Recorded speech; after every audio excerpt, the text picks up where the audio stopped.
Donc Salvatore Fiorino, membre des Gilets jaunes constituants. Je voulais commencer par la notion de légitimité. Alors j'ai un petit peu de mal avec qu'on puisse dire que même des dictateurs ont une légitimité. Le problème que l'on a aujourd'hui, c'est que la légitimité, elle se construit et même elle s'achète. C'est-à-dire qu'avec tous nos médias et avec toute notre sphère politico-médiatique qui est subventionnée et qui est payée par les grandes multinationales et autres, on achète la légitimité. Et même malgré ça, ils n'arrivent pas à avoir le consentement d'une proportion majoritaire de la population. Donc ça c'est une première chose. La deuxième chose, c'est une question que Étienne Chouard pose, c'est est-ce aux hommes de pouvoir d'écrire les règles du pouvoir?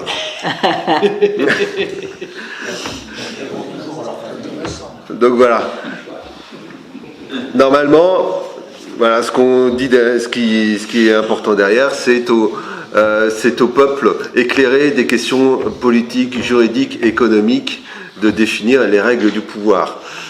Maintenant, on a vu un extrait du sondage que tu nous as montré.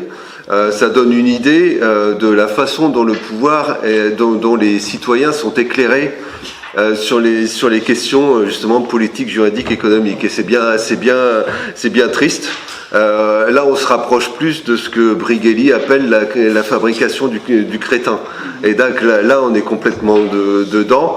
Et si l'on ajoute également la façon dont maintenant sont gérés les instituts de sondage et les sondages où vous pouvez vous inscrire par Internet avec un pseudonyme, que on ne vous demande même pas votre pièce d'identité et que vous pouvez prendre X pseudonyme pour pouvoir répondre à des sondages.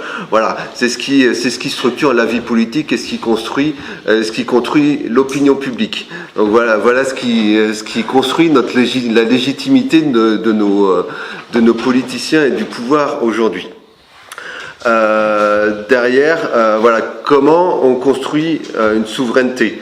Alors je vous rappelle qu'une souveraineté, on a une souveraineté politique, mais une souveraineté monétaire, juridique, législative, décisionnaire. Et donc voilà, la souveraineté comprend tous ces aspects-là. On verra cet après-midi qu'on en a perdu un grand nombre. Et donc dans ce cadre-là, comment on peut récupérer notre souveraineté. Nous, on parle beaucoup au niveau des Gilets jaunes de mandat impératif et révocatoire.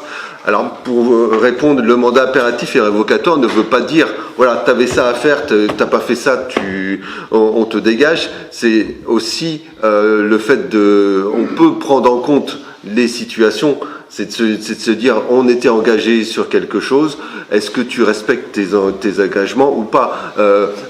On peut quand même prendre en compte les incidents ou ce qui se passe dans la vie. Un mandat impératif et révocatoire, ça se construit. On n'est pas c'est ce qu'on demande, c'est pas une dictature, donc voilà, tout ça se construit.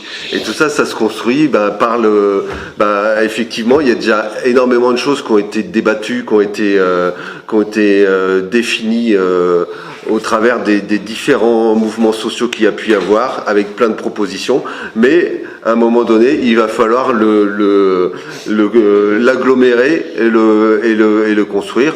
Nous, on pense que c'est au travers d'une constituante, mais voilà. Mais c'est vrai que c'est important il sera important de prendre tout ce qui a été construit, toutes les bonnes idées qui ont pu émerger au travers de toutes les actions et de toutes les revendications qu'il y a pu y avoir sur ces dernières années. Voilà. Merci.